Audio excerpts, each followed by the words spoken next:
Mmeiba uchaguzi, mmepora Watanzania haki yao ya kuchagua viongozi wao.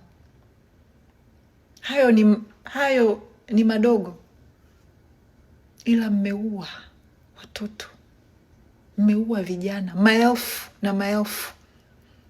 Mimi personally naamini mmeua zaidi ya Gen Z 10,000, na kuna siku this will be proven. This will be proven pale ambapo kila Mtanzania atakuwa free kutoka na kuweka jina la ndugu yake aliyekufa. Mmeua watu zaidi ya 10,000. Alafu mnataka wananchi hawa wafanye maridhiano na nyinyi wauaji?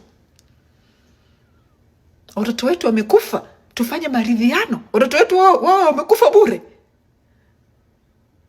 Hatuendi kutulia, hatuendi kupoa mpaka tupate katiba mpya, mpaka uchaguzi urudiwe.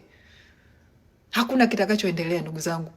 Maridhiano na nani? Fanyeni hayo maridhiano yenu, fanyeni na machawa wenu huku uraiani au na wasanii wenu. Chukueni wasanii wenu mfanye nao maridhiano, ila sio wananchi ndugu zangu.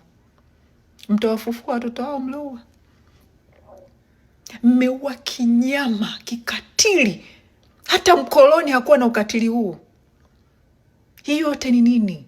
Sababu nini? Hii yote sababu ni rasilimali za Tanzania na vinyongo na visasi.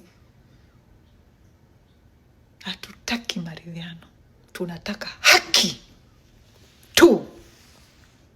Na mtatupa haki. Actually hamtatupa, tutaichukua haki. Mbonye.